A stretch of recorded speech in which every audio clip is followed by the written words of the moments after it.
Chapter 6. A gray, whiskered snout poked out of the water. Tiny, deep-set eyes blinked up at them. "Hello, buddy," Julie said softly. "Hungry? Here are some new friends to help feed you."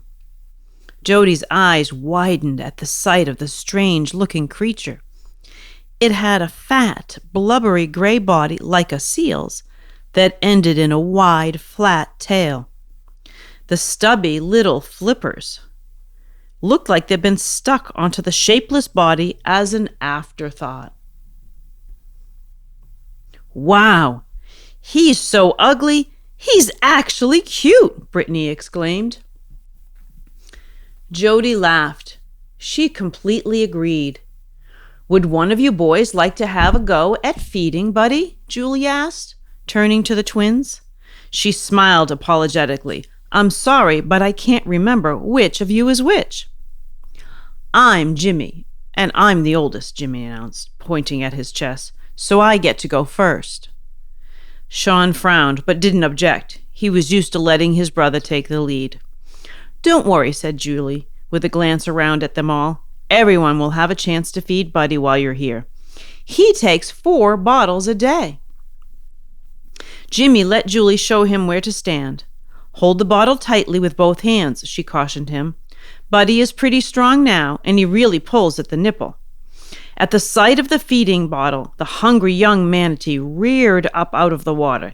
He seemed very big for a baby, well over a yard long and very fat.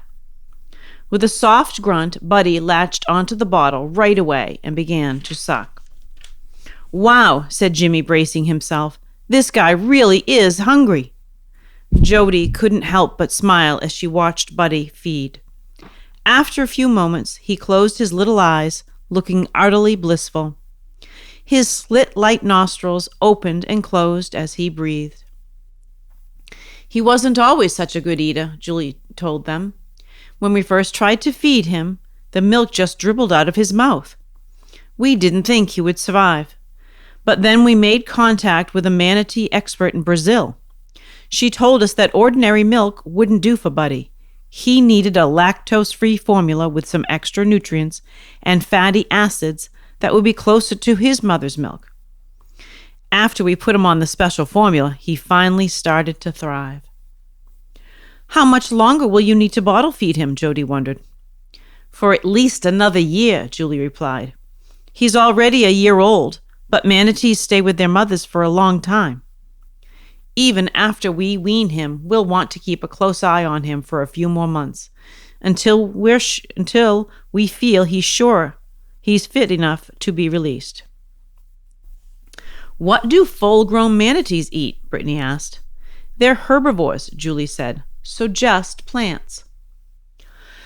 "All this talk about food is making me hungry," Sean said plaintively, rubbing his stomach with one hand. Julie laughed. "It looks like Buddy is nearly finished with his bottle," she said. "Let's go back to the kitchen and see what sort of tasty goodies Leon brought back from his trip to the big city." November 8th. Night. Research station. River Orinoco, Venezuela. Uh-oh. Did Dad really put his foot in his mouth? Over dinner, he said something about Brittany's young admirer, meaning Juan. Well, Brittany went bright red. Leon said that Juan probably thought she was one of the encantados. That means enchanted in Spanish. But to the people who live along the river, it has another meaning. According to Leon, the local people say there are 2 kinds of bodos. There are the ordinary ones, the animals, and the encantados. Encantados can change their form and come onto dry land, looking like pale, fair-haired, pink-skinned people. And it is well known that anyone who meets an encantado is bound to fall in love. Brittany tried to look as if she didn't care, but she couldn't help blushing. Of course, Jimmy noticed and started teasing her about her boyfriend. Luckily, Mom made him quit before things got out of hand.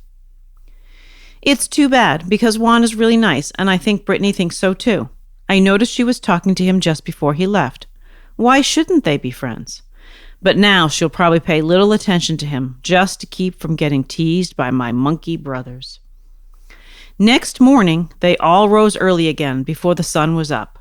As they gathered in the kitchen, Leon explained that they'd need to split into 2 groups to explore the lake in smaller boats. He would pilot one, and Julie the other. Boys in one boat, girls in the other, Jimmy suggested. That suits me, Brittany quickly agreed as Jody nodded. So it was settled. Gina, Jody, and Brittany would go with Julie, while Craig, the twins, and Dr. Taylor would be in Leon's boat. Do you do most of your research on the lake or on the river? Gina asked Julie as they set off in her canoe in the gray light of early morning. Both places, Julie replied, dipping her paddle into the water and sending the little boat gliding easily along. She went on, but they're easier to keep tabs on here. Out in the river, they disappear for days. Also, at this time of year, the lake provides a nursery pool where mothers and their calves stay, along with a few female helpers. A nursery pool? Jody's breath caught with excitement. Does that mean we're going to see some babies? Calves? She asked. Julie smiled at her as she paddled to the canoe. I hope so, she replied.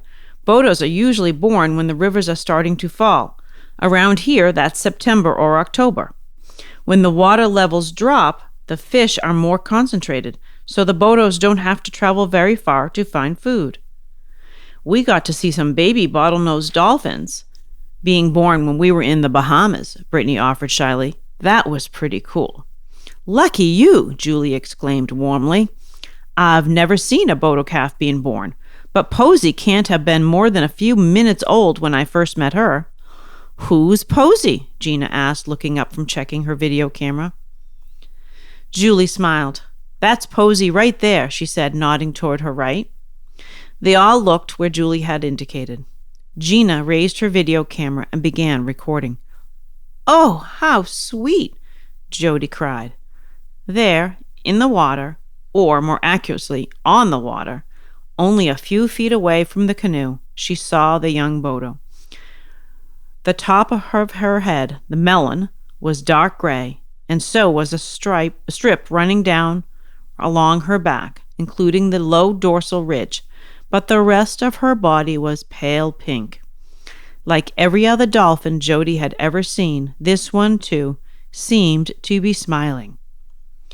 Jody felt the strongest urge to scoop Posy into her arms and hug her. Then the strangeness of the sight struck her. How could she see so much of an animal that spent most of its time underwater? What on earth was she lying on? Was she stranded? What's Posy doing out of the water? She asked anxiously. Is she all right? I should hope so, Julie replied, chuckling. Posy's lying on top of her mom. As Julie spoke, there was a ripple in the water. It spread out around Posy, and the young boto began to rise. The bubblegum pink body of another, bigger boto was pushing her up. Now the big boto breathed out with an explosive coughing sound. Meet Valentine, Julie said, waving her hand toward the newcomer. Valentine turned her head to inspect the people in the boat. Yes, it's me, Val, Julie said, leaning out to speak to her. I brought a few friends to meet you and your beautiful baby.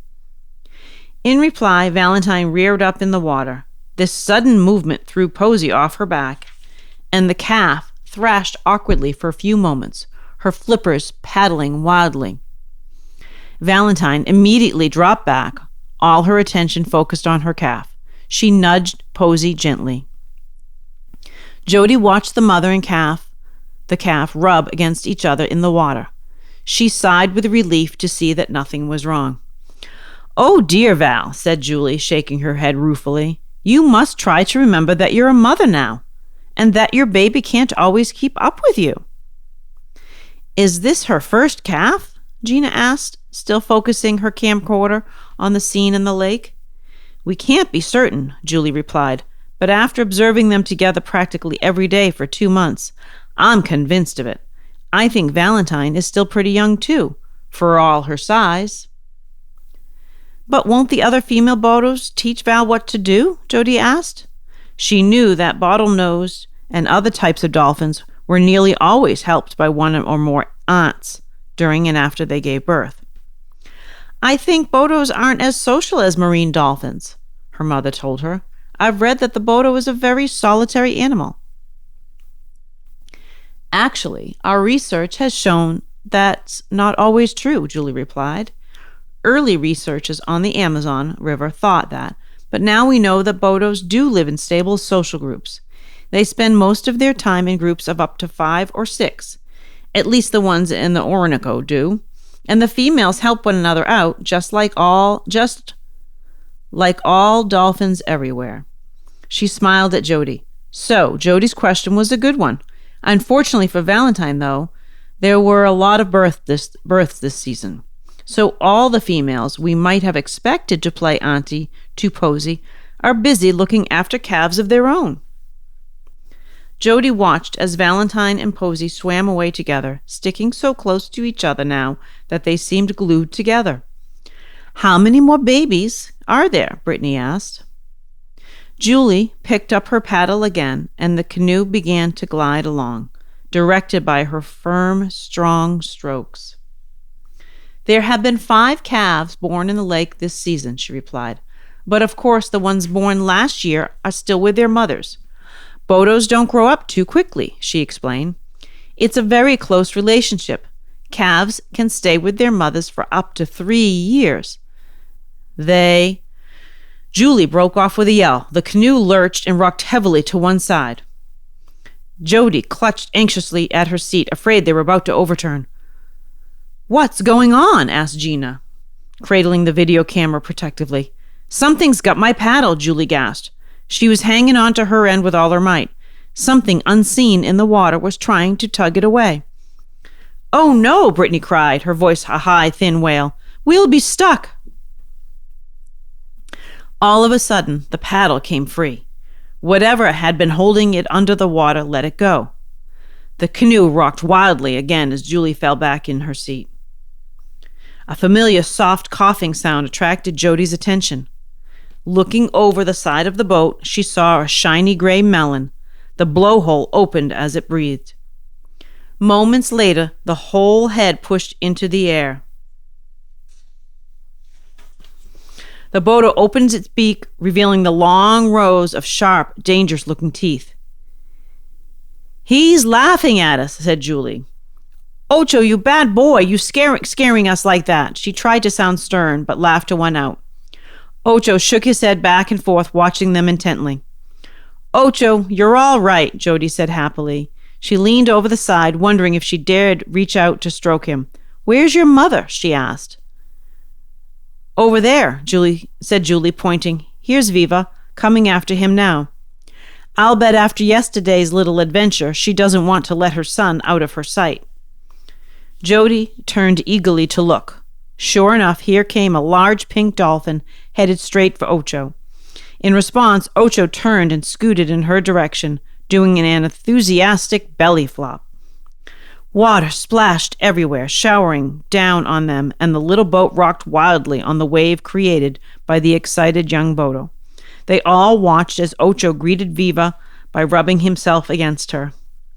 Then Jody noticed something that made her gasp with surprise. There was a small, grayish calf pressed close against Viva's other side. Look, Julie, she said, pointing. Whose baby is that? Is Viva babysitting? That's Viva's new calf, Julie replied. We've named him Cinco. He was born just 5 weeks ago. Jody gasped. She saw her own surprise mirrored on her mother's face. How is that possible? Gina asked. If Ocho is only just over a year old. That's another difference between botos and marine dolphins, Julie explained. Most mammals, including marine dolphins, can't get pregnant if they're still producing milk for their calf. Botos are unusual in that they can, she explained. This is because of their pregnancies last a long time, nearly a year. So by the time the new calf is born, the older one will have been weaned, so it won't compete with the newborn for their mother's milk. Though Ocho was still feeding from Viva when she got pregnant with Cinco, he was weaned several months before his little brother finally appeared. Julie pushed the paddle back into the water and steered the boat around the dolphins. She went on, Ocho can hunt for fish and feed himself now, but he's not as skilled as an adult. He still needs a lot of help from his mother. Jody gazed into the lake at the little family of 3. Now she understood why Ocho had been on his own and had gotten trapped. But Viva can't always help him because she's got the new baby to look after, she said slowly. That's right, Julie agreed. That's it exactly. Well then, Ocho is really lucky he got someone like Juan to look out for him, Brittany said unexpectedly. Jody turned to look at her in surprise. Brittany blushed self-consciously. And you and Leon and Carlos too, of course, she added quickly. Then she shrugged, the old defensive, bored expression returning to her face. Not that I care, she drawled, turning away. But Jody could tell that, no matter how Brittany might try to pretend otherwise, the charm of the river Dolphin was working its spell on her. Chapter 7, November 9th, late afternoon. Research station. No time to have breakfast before going out on the lake this morning, so when we got back we had a huge brunch, followed by a siesta. Even me, and I never take naps. But a siesta makes sense if you're getting up at 5 a.m. I'm finding out about all the ways the boaters are in danger. It's really frightening. But if everyone in Juan's village feels the way he does, then I just know things will get better. And speaking of Juan, I've got to run. He came over to invite us all to his house for dinner. Jody put her diary away and hurried to join everyone at the front of the house. I'll come along a little later to bring you back here by boat, Leon told them, but we thought you all might enjoy a walk through the rainforest while it's still light enough. That sounds great, Craig agreed. Soon they were following Juan away from the research center into the deep green foliage of the rainforest. The path was narrow in places, and Jody couldn't help wondering nervously about snakes and spiders as she walked. Her brothers had gleefully informed everyone that Venezuela was home to the world's largest tarantulas. Yet it was also a place of almost magical beauty, with something new and different to see at every turn. Overhead, monkeys were screaming and calling to each other, and so were birds. Dr. Taylor kept stopping to peer up into the branches, trying to identify the birds. While the younger members of the party moved ahead, following the trail more quickly, Craig and Gina hung back, making sure Miss Dr. Taylor didn't fall so far behind that he got lost. Juan ran back and forth, utterly at home, keeping watch over his guests.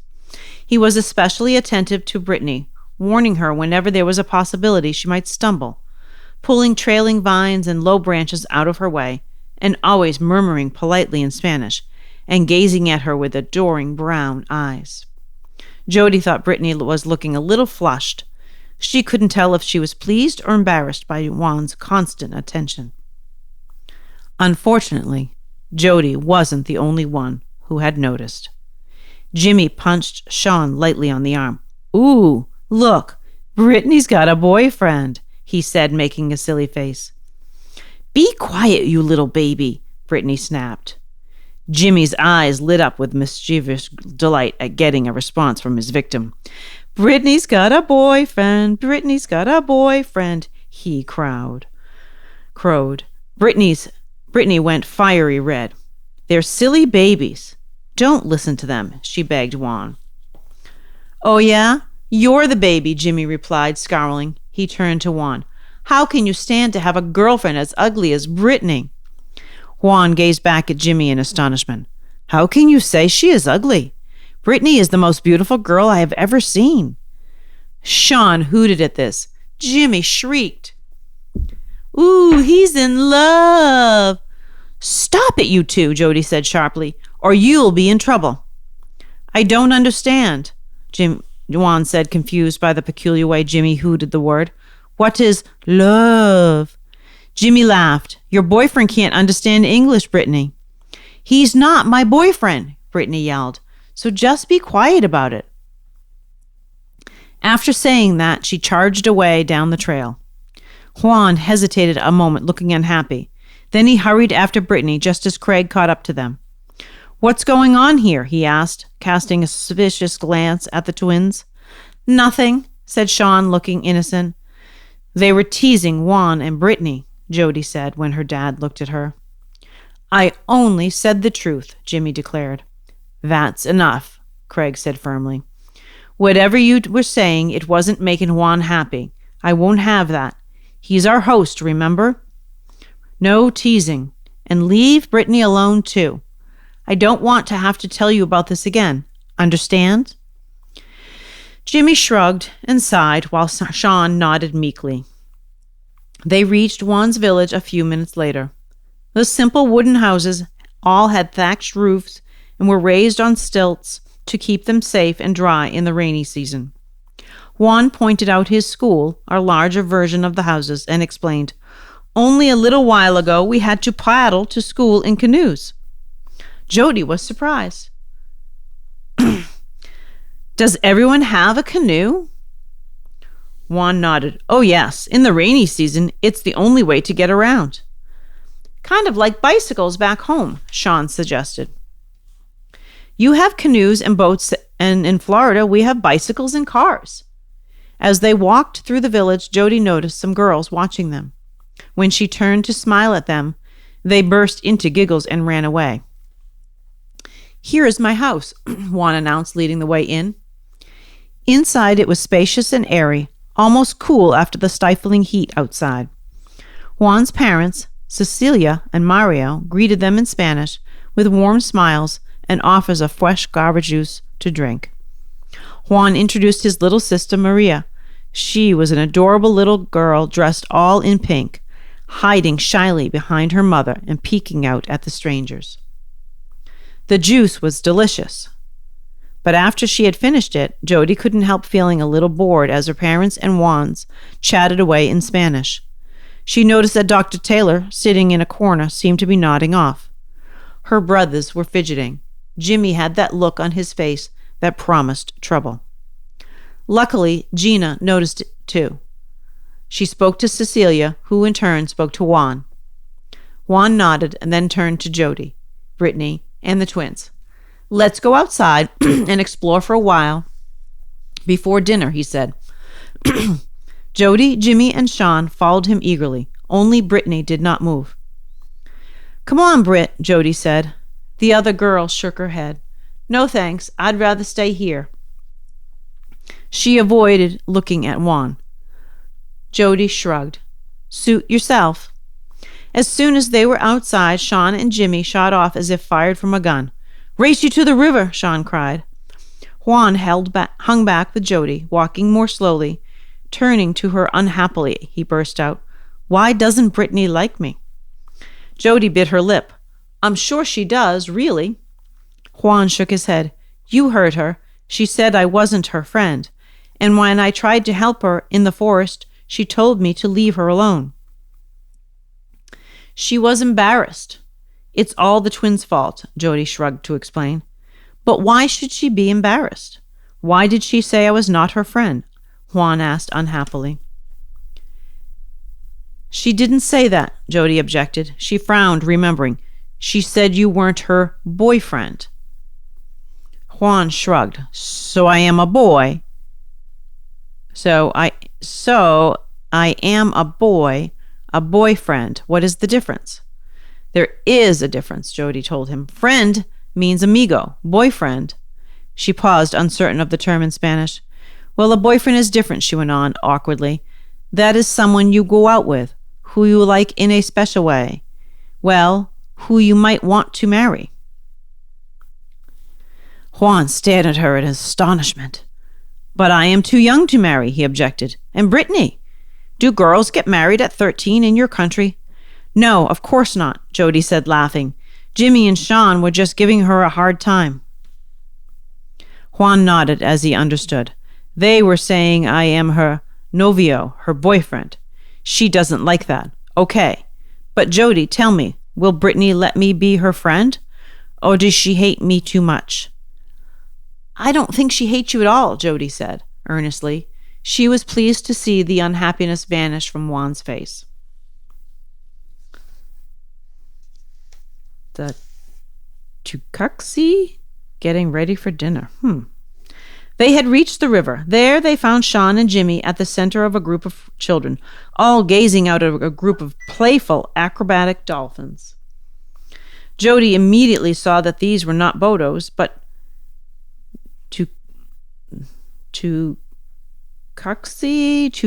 I'm not sure how to say that, boys and girls. She counted 9 of them jumping and diving. They weren't just playing, they were hunting. The flat, silvery bodies of fish also jumped clear out of the water, as if in imitation of the leaping dolphins that chased them. The group of 9 dolphins had encountered a school of fish, and now they were working together, helping one another round up and catch their dinner. She watched them work, fascinated, and wished she had a camera. A call from farther down the river made them look around. It was Leon approaching in the tonina. As she waved back at him, Jody noticed that the dolphins were starting to scatter. Dinner was a delicious meal of grilled fish and tasty pancakes, filled with a mixture of chopped vegetables grown in the family garden.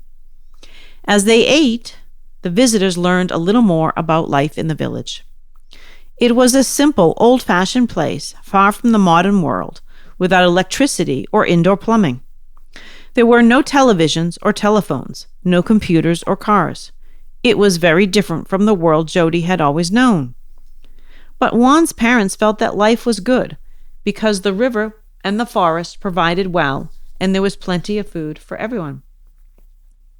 And one day soon, we will have electricity, Juan announced proudly. Then we get all the good modern things that we want.